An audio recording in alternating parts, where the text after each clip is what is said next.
Eu saudo a todos os amados ouvintes na paz do Senhor Jesus.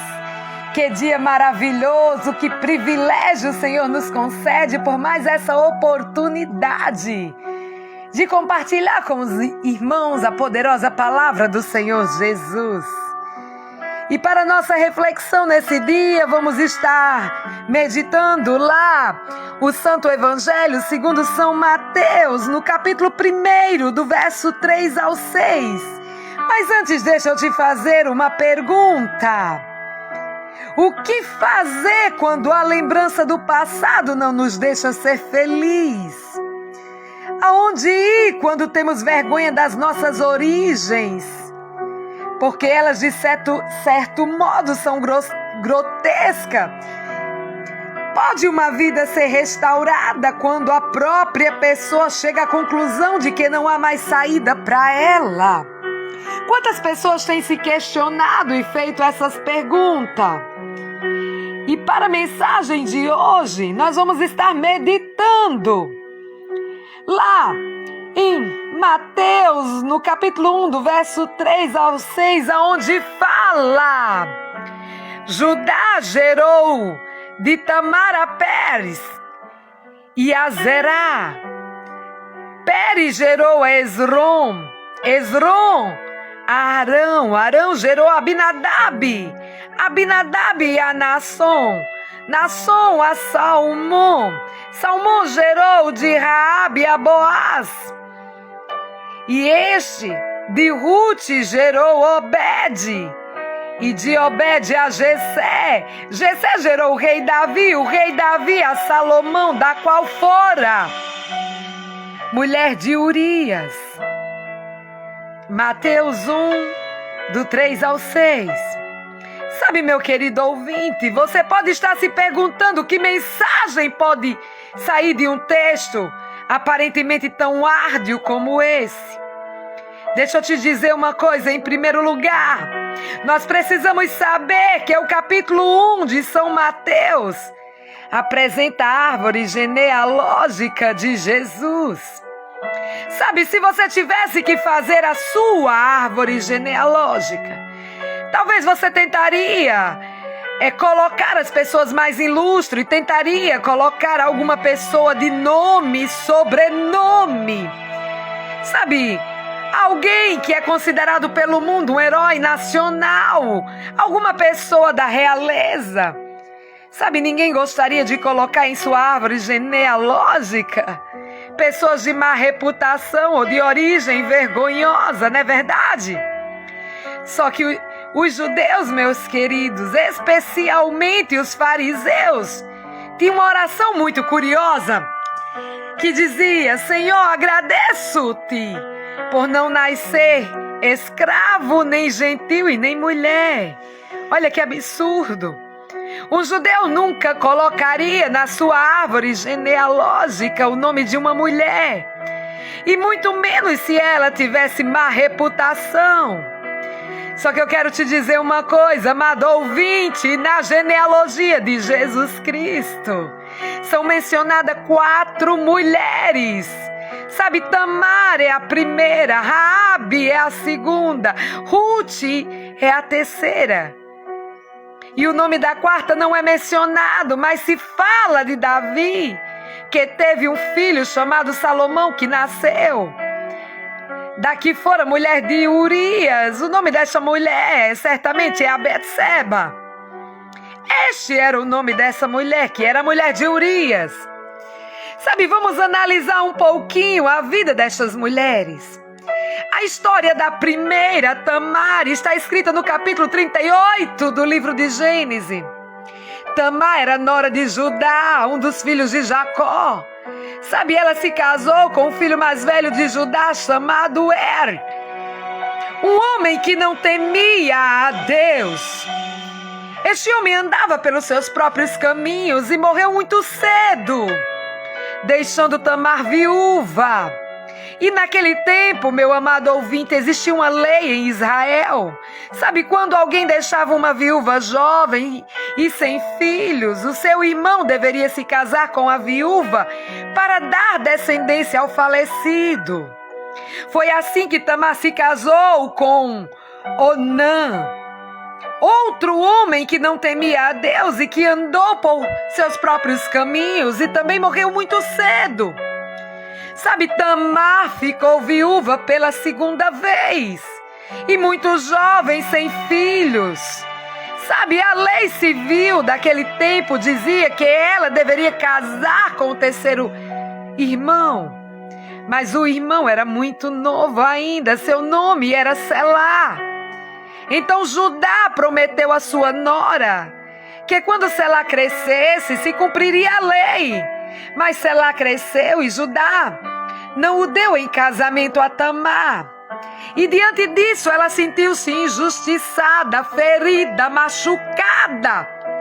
Seus direitos estavam sendo, desrespeitados, meus queridos. Tamar era aquele tipo de mulher que fazia valer a pena os seus direitos. Para defendê-lo, ela não media esforços ou consequências. E um certo dia ela se disfarçou de uma prostituta, ficou na estrada da cidade e enganou o seu próprio sogro, deitou-se com ele e ficou grávida. Deixa eu dizer uma coisa para você. Segundo a lei, ela deveria ser condenada à morte. Mas jogou na cara do sogro a grande injustiça que ele tinha cometido com ela. Judá ficou perplexo. Uma pessoa se sentindo derrotada e sem argumento. Tamar fez justiça com as suas próprias mãos. Porque ela havia sido ferida e injustiçada, partiu para a luta e venceu. Mas eu imagino, ela ficou carregando um sentimento de culpa, fez justiça com as próprias mãos. Eu imagino que ela caiu na promiscuidade, fez justiça, mas essa justiça tinha um sabor amargo e doloroso. Porque não há como você fazer justiça com as próprias mãos e não sentir um sabor amargo e doloroso depois. Mesmo ela tendo vencido, descobriu que não tinha valido a pena descer tão baixo para conquistar os seus direitos. É assim que muitos se sentem. E é assim que eu penso. Tamar é um símbolo do ser humano que quando se sente machucado, ferido, não pensa duas vezes para machucar quem feriu. Isso é lamentável. Meu amado ouvinte, um dia desses eu fui procurada por uma senhora atormentada pelo complexo de culpa. Essa senhora chorava desesperadamente, não conseguia dormir, o martelo da culpa batia em seu coração. De dia e de noite gritava, lá dentro do fundo da sua alma, culpada, pecadora, não existe salvação para você. E em desespero ela contou-me o seu drama. Ela falou, eu nunca pensei em fazer o que eu fiz. Eu fui para um motel com o primeiro homem que eu encontrei na rua só porque descobri que o meu marido estava me traindo. Parti para a luta, para dar o troco, para fazê-lo sentir o que ele estava fazendo comigo. Meu amado ouvinte, eu fiquei pensando, coitada, caiu na miséria e agora o martelo da culpa batia em seu coração a cada instante. Ela não encontrava paz, não podia dormir, sentia-se perdida, tinha medo do futuro, das consequências do seu erro. Tinha vergonha de olhar no rosto de seus filhos, de olhar-se no espelho, de talvez ir para a igreja. Os irmãos cantavam, ela cantava com a sua boca, mas sentindo-se que não tinha o direito de entoar um hino de louvor a Deus, porque a sua consciência gritava culpada, pecadora, adúltera. Aí eu fico imaginando Tamar se sentindo mais ou menos assim, como essa mulher caiu diante de Deus e disse, eu fico imaginando, ela dizendo para o Senhor, Senhor, não valeu a pena ter feito justiça com minhas próprias mãos. Não compensou ter caído no pecado, tentando golpear aquele que estava sendo injusto comigo. Eu me machuquei, não valeu a pena, Senhor, sinto-me perdida, atormentada, culpada. Por favor, tem compaixão de mim, me ajuda. E quando Deus, eu imagino que ouviu a oração dessa mulher angustiada, abriu seus braços e disse: filha, não importa o seu passado, eu estou de braços abertos, volte para mim. E eu fico imaginando, sabe, Tamar voltando-se para os braços do pai, sentindo aquela paz, aquele abraço da reconciliação. E quando Deus perdoa, amado ouvinte, Ele esquece o nosso passado, sabe? E no livro da genealogia de Cristo está o nome de Tamar escrito, porque ela não tinha mais passado. Ela nasceu quando voltou para Jesus. Deixa eu te dizer uma coisa. Eu sinto na minha alma, no meu coração, que é isso que Deus está dizendo para você e para mim neste dia. Não importa onde você foi, nem quão baixo você caiu. O que você fez pode ter errado, mas se você se voltar para Jesus, sabe, passar a fazer parte da família de Deus, você pode ter certeza que o seu nome estará escrito também na genealogia do Filho de Deus. Olha que maravilha! Deus, Ele é maravilhoso. A segunda mulher mencionada na genealogia de Jesus é Raabe, a prostituta de Jericó. Sabe, lá na entrada de Jericó, Raabe vendia o seu corpo por um punhado de dinheiro. Talvez pensava que a sua grande necessidade era o dinheiro. E não pensou duas vezes para vender o seu corpo, mas Raabe simbolizava muito mais do que uma pessoa que entrega seu corpo por dinheiro. Sabe, meu amado ouvinte, prostituição não é somente vender o corpo por dinheiro. É também vender princípios por cultura, valores por status, sabe, o respeito próprio por uma profissão ou por um emprego. A história bíblica diz que Raabe sentia-se completamente perdida. Sabe, eu fico imaginando, ela tinha um medo do futuro, sabia que o povo de Israel estava vindo, sabia que o Deus de Israel acompanhava o seu povo e que a destruição estava chegando para Jericó. Eu imagino aquela mulher apavorada, sem paz, uma mulher que tinha medo do futuro, da morte, da destruição, talvez do inferno. Eu imagino ela sem poder dormir, com a consciência atormentada. Se conseguiria dinheiro, mas a que preço? Aí eu te pergunto, amado ouvinte, será que hoje você está conseguindo tudo o que você sempre sonhou?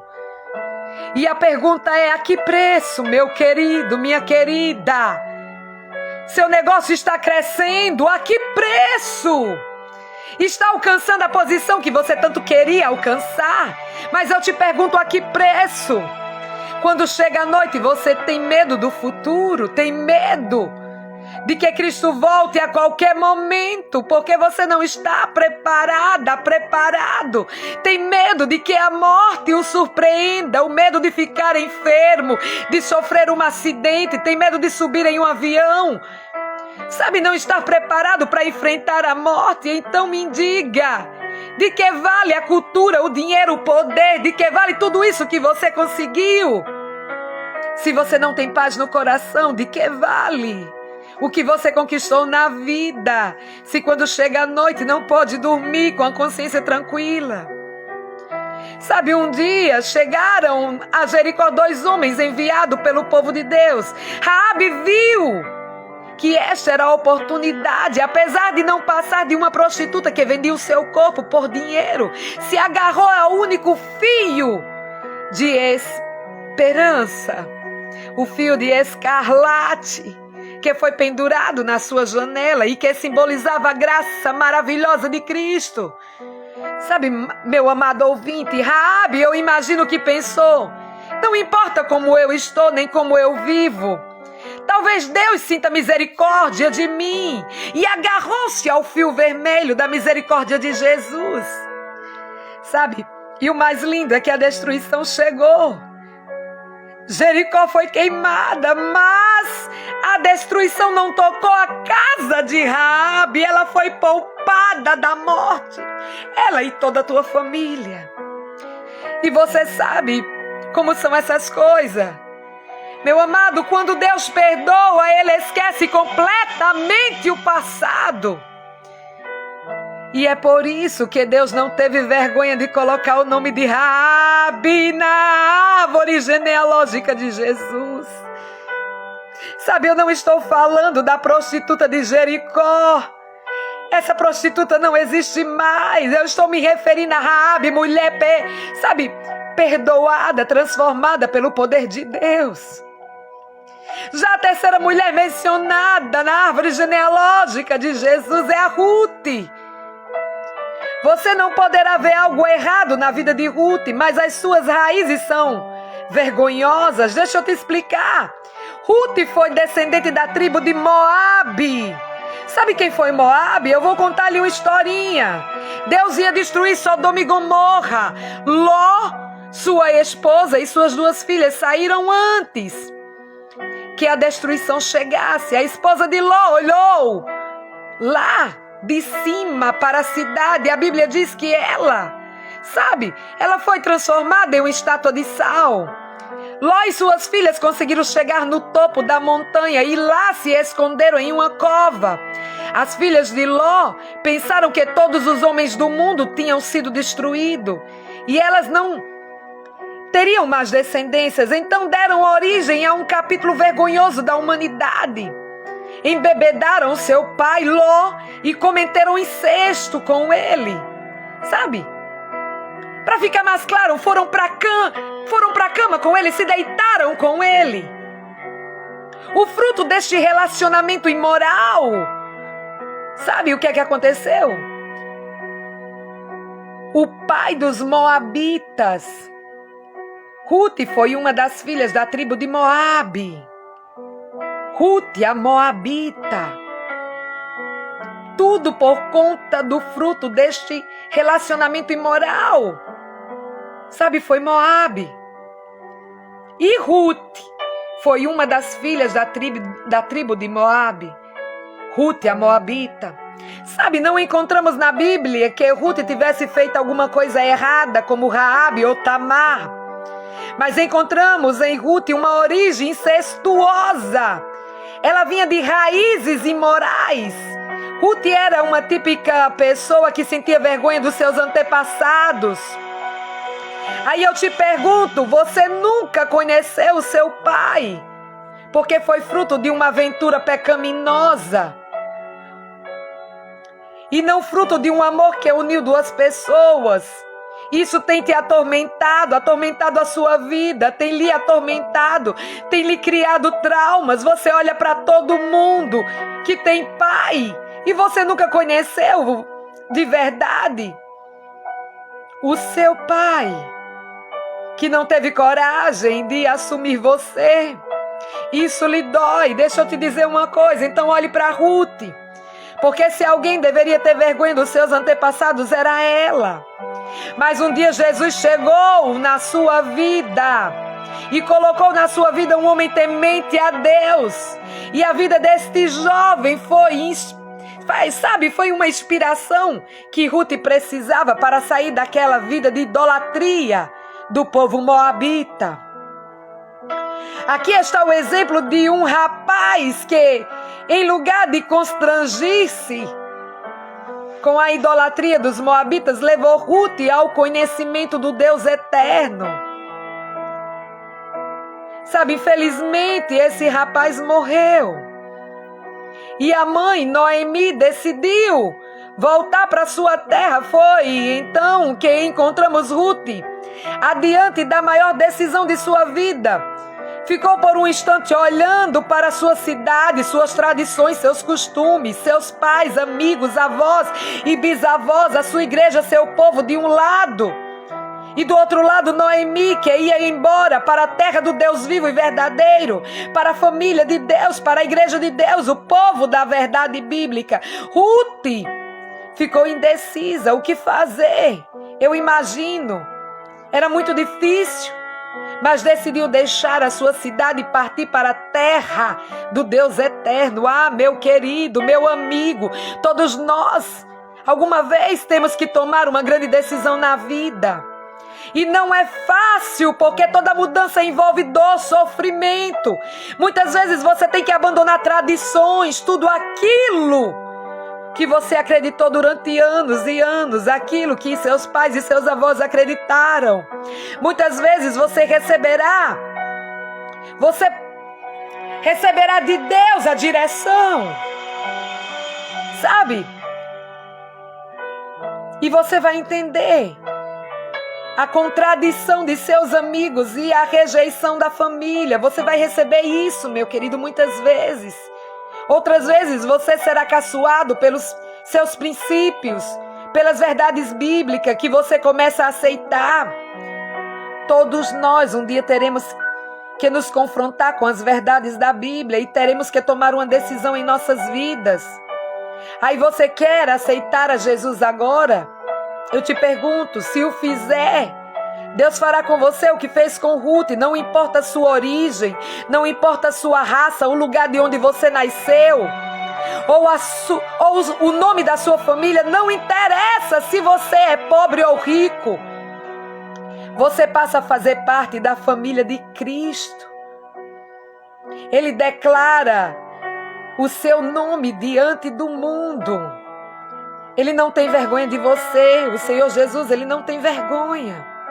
Porque quando Deus aceita, Ele transforma. Não há mais pecado que o atormente. Não existe mais origem vergonhosa que o traumatize. Você vai ser livre dos complexos, de traumas, sabe, da incapacidade de perdoar, do ódio que você sente por aquela pessoa, enfim, livre de tudo isso. Porque você vai fazer parte da família de Deus. Que coisa extraordinária. Sabe, a última mulher que é mencionada na genealogia de Jesus Cristo é Betseba, a mulher de Urias. Um dia o rei começou a cobiçar Betseba, apesar dela ser uma mulher casada. O rei começou a aproximar-se dela e pressioná-la. Você sabe como são as coisas. Talvez no início Betseba, eu imagino que revoltou-se com a ideia de ser infiel ao seu marido, mas com o tempo passou a sentir-se lisonjeada. Poucas mulheres se sentiriam capazes de despertar a atenção de um rei. Algumas vezes você já foi pressionada pelo seu chefe e de repente caiu e agora tenta se justificar dizendo: eu não tive culpa. É que se eu não cedesse, perderia o emprego ou não conseguiria aquela mudança de status. Deixa eu te dizer uma coisa. Talvez você esteja pensando, se eu não cedesse, eu não poderia ingressar na faculdade, não conseguiria aquela carreira. Tive que ceder por causa de uma pressão que foi muito grande. Bom, eu fico imaginando Betseba, a típica mulher que se sentiu talvez pressionada pelo chefe. Mas por favor, não pense que ela caiu por causa da pressão. Não foi. Sabe, talvez inicialmente, mas ela entrou no jogo. Houve uma mistura de desejo pecaminoso, pressão, que acabou em pecado. Um pecado que trouxe dor à sua família. Ficou grávida do rei e com tristeza, sabe, com tristeza viu como o rei mandou matar o seu marido, sofreu as consequências do seu erro, sentiu-se talvez miserável, acabada, sem perdão, sentiu-se que não havia esperança para ela. Eu imagino, seu primeiro filho ficou doente e ela pensava, é a consequência do meu erro. Sabe, há porventura em sua vida um homem e filhos inocentes que estão sofrendo vergonha pelo seu pecado? E você não sabe aonde ir, a sua vida transformou-se numa noite que não acaba. Então veja, Betseba descobriu um dia o perdão de Deus e caiu aos seus pés. Eu imagino ela caindo aos pés do Senhor. Sabe, não justificou o seu pecado. Não. Mas deixa eu te dizer uma coisa. Deus, Ele nos conhece por antecipação. Sabe, ela não reconheceu o seu erro, talvez como Davi. Mas eu fico imaginando ela se sentindo a única culpada. Porque quando uma mãe perde um filho, a dor é muito grande em seu coração. Sabe, eu imagino ela orando ao Senhor, clamando ao Senhor, suplicando: Senhor, eu sou a única culpada. Não necessito explicar porque o Senhor sabe tudo. Não necessito me justificar, só preciso ser perdoada e eu estou aqui. Eu sou uma pecadora, por favor me perdoe. Eu fico imaginando, porque para ela ter entrado na genealogia de Jesus, ela teve que ter tido um arrependimento. Sabe, eu imagino Deus abrindo os braços e a recebeu. Sabe, meu amigo querido, quando Deus perdoa, Ele esquece, nunca mais Ele lembra do teu passado. E na árvore genealógica de Cristo, Deus não tem vergonha de colocar o nome de Betseba. Sabe, mesmo que não esteja escrito lá o nome de Betseba, nós sabemos que foi ela, porque foi a esposa de Urias, a casada com Davi, que gerou Salomão. Que grande amor! Eu fico imaginando o amor do alto. Que grande amor por nossas vidas. Enquanto as pessoas daquele tempo teriam vergonha de colocar o nome de uma mulher em sua árvore genealógica, Deus coloca 4 mulheres na família de Jesus. E não são 4 fontes de virtude. 3 delas conheceram o outro lado da vida. E uma delas vivia atormentada por sua origem, por ter nascido de um incesto. Sabe, meu amado ouvinte, nesse momento, Jesus, eu sinto o Senhor se dirigindo a mim, a você e dizendo: filho, não importa quem é você, não importa como você viveu, não importa como você pode estar agora, nem os seus traumas que você carrega, não importa os complexos que você pode estar, sabe, aí, questionando no seu coração, o seu caráter. Não importa o quão infeliz você se sinta, nem quão sozinho ou perdido você possa estar nesse momento, não importa quão atormentado de complexo de culpa você viva. Talvez você esteja com medo do inferno, do juízo final e da condenação eterna. Mas nesse momento você pode vir a mim. Sabe, meu amigo querido, Jesus está com os braços abertos esperando você. Lembre-se, quando Deus perdoa, Ele esquece e transforma. Sabe, por isso receba. Não tenha vergonha de declarar ao mundo que você ama Jesus, porque Ele também não terá vergonha de declarar diante do universo que você é parte da família de Deus. Abra o seu coração neste dia e se decida por Jesus. Ele será a sua melhor escolha. Um dia eu me decidi por Jesus. Afinal de contas, eu me decido todos os dias. Eu louvo e glorifico a Deus por fazer parte dessa família linda que vai morar no céu.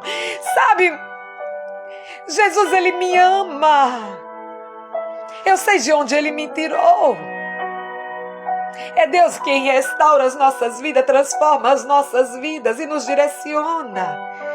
Que o Senhor Jesus venha te direcionar. Que Deus te abençoe. Tenha um excelente dia na presença do Altíssimo.